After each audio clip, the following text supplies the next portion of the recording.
হ্যাঁ, ঠিক ধরেছেন আপনারা। 2026-এ নতুন নিয়ম এসে গেছে থাম্বনেলের। কি কি নতুন নিয়ম? এই নিয়মগুলো কিন্তু আপনাদের চ্যানেলের কোনো ক্ষতি করবে না। এই নিয়মগুলো আপনাদের চ্যানেলকে বরঞ্চ গ্রো করাতেই সাহায্য করবে। তো চলো নিয়মগুলো জেনে নি পরপর।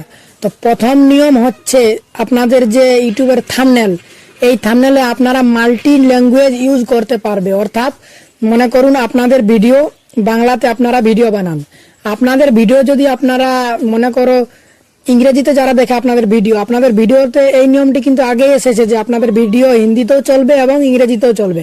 তো থাম্বনেলের নতুন নিয়মটি কি না, যারা আপনাদের ভিডিওটি ইংরেজিতে দেখবে তাদের কিন্তু এই নতুন আপডেটে থাম্বনেলও ইংরেজিতে শো করবে। আগে কি হতো, যে ল্যাঙ্গুয়েজে আপনারা থাম্বনেল বানিয়েছেন সেই ল্যাঙ্গুয়েজেই থাম্বনেল শো করাতো, কিন্তু এখন যারা ইংরেজিতে ভিডিও দেখবে তাদের কিন্তু ইংরেজিতেই থাম্বনেল শো করবে। অর্থাৎ আপনারা ইংরেজিতেও থাম্বনেল বানিয়ে সেখানে লাগাতে পারবেন। এটা হলো ফার্স্ট নিয়ম।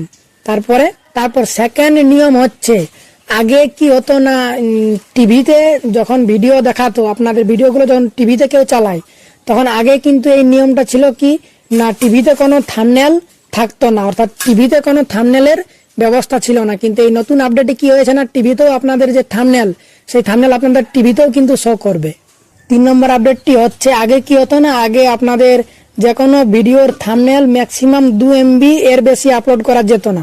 কিন্তু এই নতুন আপডেটে কি হয়েছে না, আপনাদের যখন টিভিতে কোনো থাম্বনেল শো করাবে তখন 2 MBর যদি থাম্বনেলটি থাকে তাহলে সেটি পরিষ্কার অর্থাৎ কোয়ালিটি দেখাবে না। তাই কোয়ালিটি দেখানোর জন্য এই নতুন আপডেটে থাম্বনেলের কি হয়েছে না, ম্যাক্সিমাম আপনারা 50 MB পর্যন্ত থাম্বনেল আপলোড করতে পারবেন। এই 50 MB থাম্বনেল হলে কি হবে না, থাম্বনেলটি অনেক কোয়ালিটির দেখাবে।